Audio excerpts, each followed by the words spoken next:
Ma'am, ma'am ko kui nagibatong da ngasi video no mapuraga laksere ma'am yo phamda ko ado ngasi gi video se ko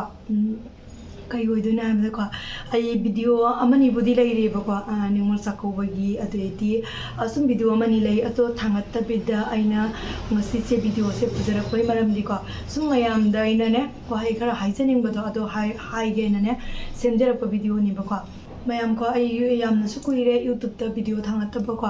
ado ay Facebook ta thangat le ba ko ado mayam ko ay video thangat ba sukuire ba ko ado iduga Facebook ta su mate khaji ka su thangat le ba ko do di ay apta su zoom da satlu ba ko ado na zoom chat pagi wari sidai ko na sum video da lijara ge mayam ko ado apana na iningol sakoba zau ki ene sat parate ba ko ado iduga ningol sakoba jaksalak paduga ningi mi tanga baduga imana ningol sakoba se zauraga satlo aina ndamai tawraga ningol sakoba se zaurak pani ba ko mayam ko ado iduga aina ningol sakoba se zauraga asum matega ma ima oina khudol ai mona nuksina ko ai mapanda lamna su leibanina ado di jawba su phangde hai tare ko ado iduga aina jum pan badagi anirak subabu oiram basu jai ba ko amuk mamang da zawar ma angang ga yaudri da ado mayam kanu tauna dumaina ko akta mata sana jaw bu ga ima ju harawi ni ba do ai ju harawi ni ba ai di ningol sakoba jawre na ko ado iduga ningol sakoba khudol tambase aina YouTube ta di thangatraga ko Facebook ta sum mati maram thangale ba ko hoi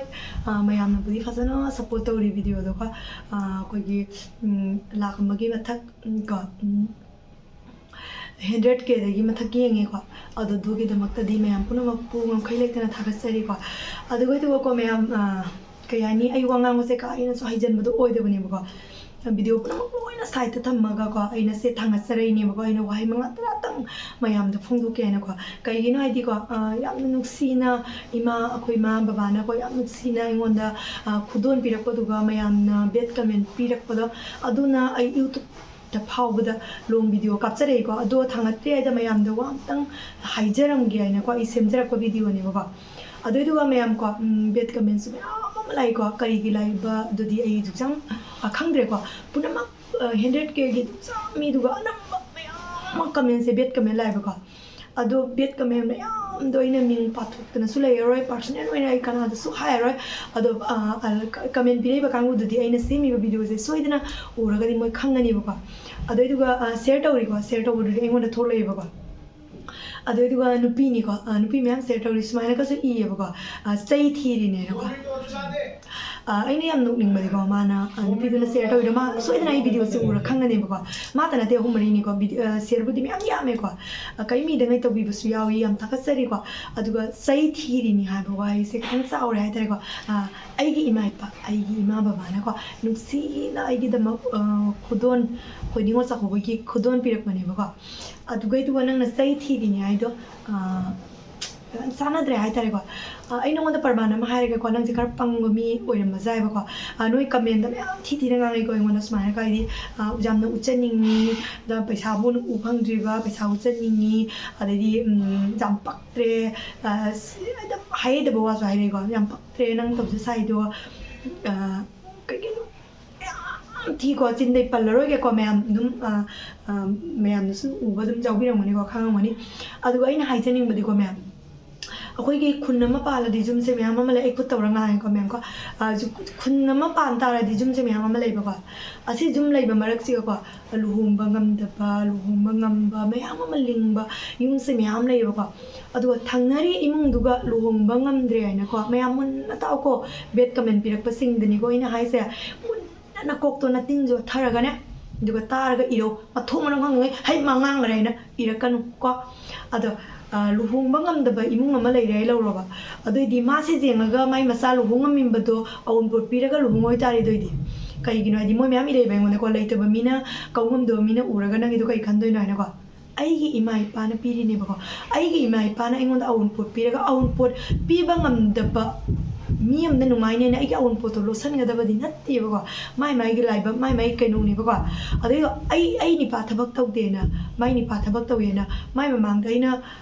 ma thabak tau do losan ga da natte ba ko se mai marai ba ki ni ko ado ka ni ngo sa ku ba kau na ba gi lai ta ba ko lai na kau bi na ba lai ta ba mi sin am ja ko kau bi da ba mi adu ga di waribu kukar ma pire na bride am pire adu di nuksi na mayam na share tawre ba ko mabung mo pana pire adu di kasum kaungam da ba mi da di kayam nungai mo matamoi da phane ngam pi ngam da ba sak sarang mo ko bina ba laiti ba mi da di kayam nungai mo mayam adu puna mak to khalladi mayam puna mak se ningom chakau na roi luhung na roi aun pot pi na roi kaina di puna mak aun pot pi ba ngam ba mak ta na ti ba ko taibang ma say hingadi anim awang loy na lady ngak ba ko level ang mana ba natte ba ko ado ito magi aun pot pi ngam de na magi aun pot luhung ga loy na video camera kam nei aun pot loy dekhai ni di ma pi ngam di ma ka do do video do jeng hali me no yu wakal ko tan pi man ngere ko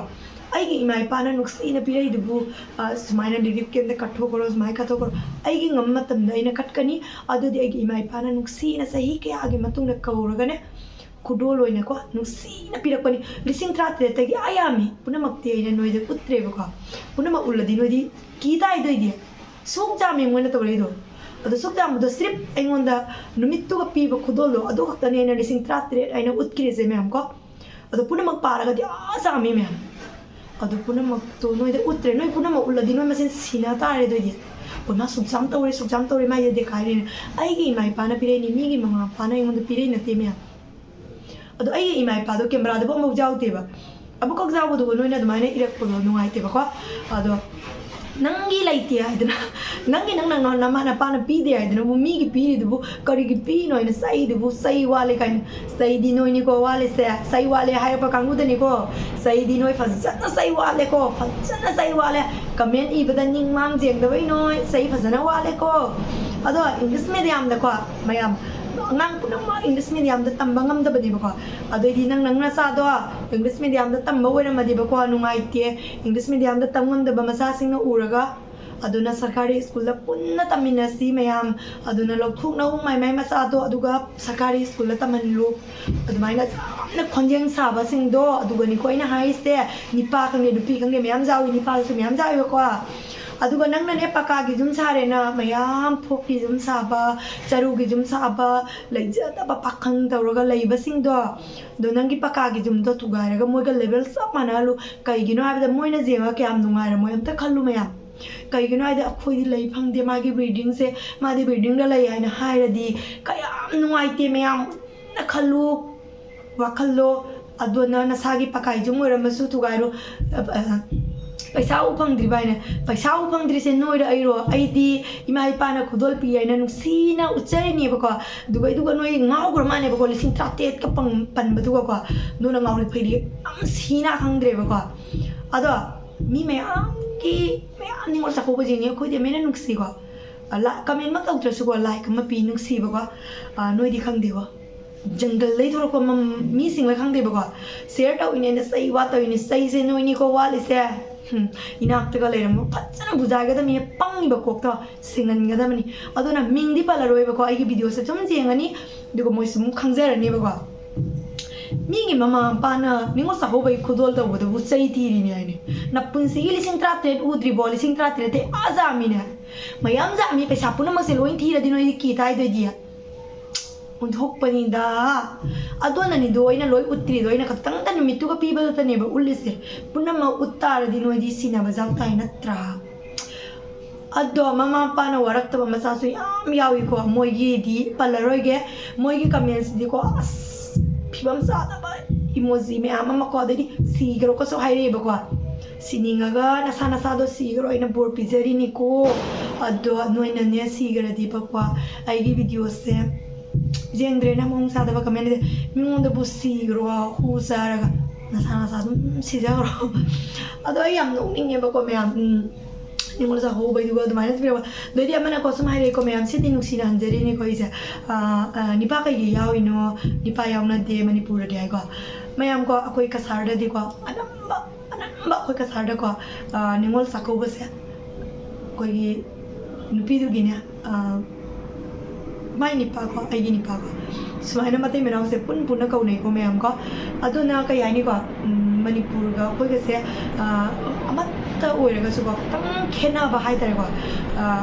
katang nium da khena ba hai ga dra ka ya do no mai ka tang khene ba ko me ko do ai ngon da mayang pi mayang de yum pa ri ra hai ko ꯑꯗꯨꯁꯨ ꯑꯩ ꯁꯥꯎꯗꯦꯕꯀꯣ ꯍꯥꯏꯗꯤ ꯃꯥꯏ ꯃꯐꯝꯗꯨꯒ ꯑꯗꯨꯝ